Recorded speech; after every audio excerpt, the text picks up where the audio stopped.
My heart is exactly reflection of ocean. It follows, it behaves same to same like ocean. મારું હૃદય છે ને દરિયો છે, સમુદ્ર છે, મહાસાગર છે.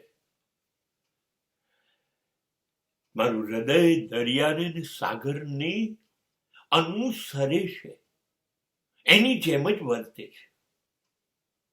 જુઓ ને તમે, દરિયામાં ક્યારેક ભરતી આવશે તો મોજાઓ તોફાન કરતા કરતા ઉછળતા કૂદતા કિનારે આવી જશે અને કિનારા ઉપર પડેલી શિલાઓથી માથા પછાડશે કે જાણે હવે આ શિલાને ઓગાળી નાખવું છે.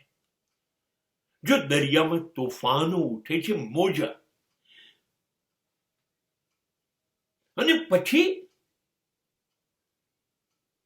આ ભરતીના તોફાન પછી દરિયો થોડો થાકે છે ને તો બધું પાણી લઈને અંદર છેક ઊંડાણમાં જતું રહે છે. કિનારો વિસ્તરી જાય છે, બહુ મોટું થઈ જાય છે, દરિયો અંદર જતો રહે છે. એને ઓટ કહેવાય.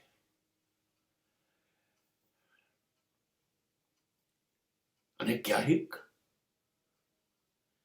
એનો મિજાજ બદલાય ત્યારે એની લહેરો, એના મોજાઓ 2-3, 4 માથોડા ઉછળે,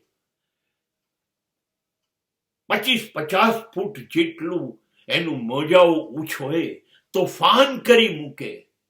હોડી નહીં, જહાજો હાલક ડોલક થઈ જાય એવા તોફાને ચડે મોજાઓ.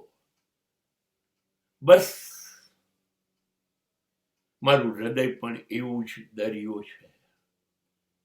ક્યારેક એની અંદર આનંદ અને ખુશીની લહેરો એટલી બધી મારી અંદરથી વિસ્તરે છે, મારી અંદર છેક કિનારા સુધી મારા વ્યક્તિત્વને ખુશખુશાલ કરી જાય છે. અને ક્યારેક મને ન સમજાય, મારાથી સહન ન થાય એવા દુઃખ ઉભા થાય છે, ત્યારે હું દરિયાની અંદર જેમ ઓટ આવે છે એમ હું પણ સંકોચાઈ જાઉં છું,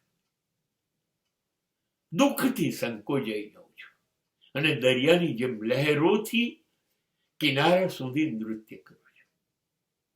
અને કોઈક વખતે તો હું દરિયાની જેમ જ તોફાને ચડી જાઉં છું, સમાજને હલાવી નાખું છું, મારી આજુબાજુના માણસોને હલાવી નાખું છું, કોઈને સાંભળતો નથી.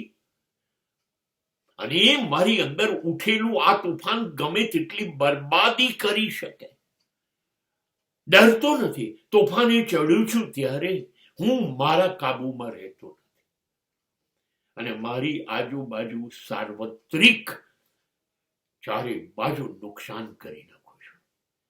એક દરિયો બહાર, એક દરિયો મારી અંદર ક્યારે ભરતી લાવે, ક્યારે ઓટ લાવે, તોફાનોની જેમ હું ઉછળું, માથા પછાડું અને વિનાશ કરું. એ જ દરિયામાંથી રોજ સવારે સૂર્ય બહાર આવે, જગતને પ્રકાશ આપે અને એ સૂર્ય એની ફરજ બજાવીને સાંજે પાછું એ જ સમુદ્રમાં આરામ કરવા ઉતરી જાય.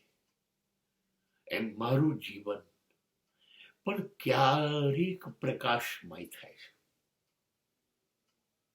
અને ક્યારેક અંધકારમય થઈને ડૂબી જાય છે.